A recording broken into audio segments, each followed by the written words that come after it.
On Sunday, 16th January 1966, the military staged a coup in Nigeria.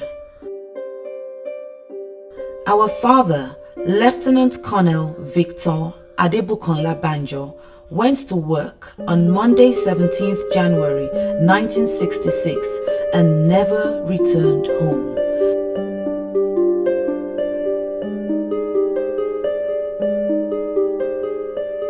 Lieutenant Colonel George Kurubu and Major P.A. Awuna arrested him. We have read from various books that he was killed sometime in the second half of September 1967 on the order of his friend and colleague, Lieutenant Colonel Emeka Ojukwu. We do not have any official communication about him up until now. Our father wrote to our mother from his prison cell in Ikotikpene and Enugu in the southeastern part of Nigeria between January 1966 and July 1967. We honor our father's memory by reading some of the letters he wrote to his wife and to others during the period of his incarceration, published in a book titled A Gift of Sequins, Letters to My Wife. 14th November 1966. My darling Tai, thanks very much, my dear, for your letter of the 6th November, which only came in on Saturday. It has taken longer than usual. I suppose what is left of the army has taken to censoring my letters again, with a view to finding out my views and feelings.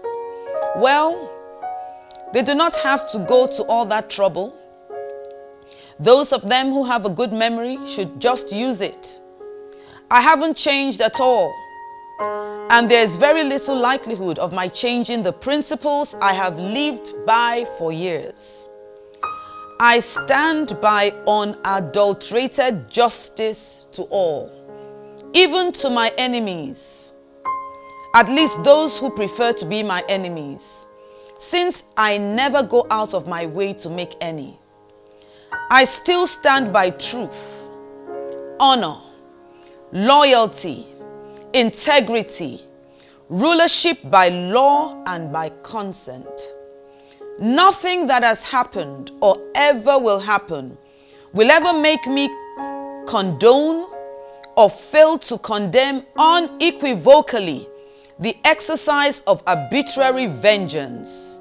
Vengeance belongs to God alone. Brutal murders, massacres of innocent or even guilty citizens, anarchy and unbridled lust for power.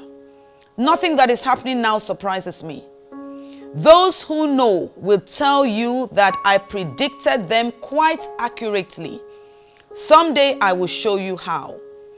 It will never be possible for anyone or any group of persons who are not sincerely interested in Nigeria as a whole, and whose actions are not conditioned by an acute sense of justice and moral responsibility to organize peace in Nigeria. All these empty platitudes and recriminations will go on for a time until the forces of sanity intervene to influence the minds of all. In the meantime, I very much doubt that there won't be further bloodshed, and when it comes, it would take place amongst those complacent, self-satisfied, blind, idiotic Western Nigerians who think that a brutal, anarchical Holocaust on some peoples of Nigeria is no affair of Western Nigerians, just because they are temporarily safe. You are quite right, my love. The first prerequisite towards an organized peace is to neutralize the disgraceful remnants of a once proud army. The army has been used on a tribal basis as the spearhead of organized anarchy. This has finally and utterly destroyed its stability and social relationship toward the nation, so that from being a defender of national integrity, it has now become a threatening monster of public safety. The first step towards its neutralization is to redistribute the soldiers on a strict tribal basis, which would, for a start, remove the factor of tribal antagonism which has been exploited for political effect. The next step is to disarm them completely, for in time, the anarchical tendency which has been generated will grow from strength to strength as the soldiers feel more and more invincible with their guns, so that sooner or later they will come to threaten civilian order even in their ethnic areas. Pity, these my colleagues do not seem to understand.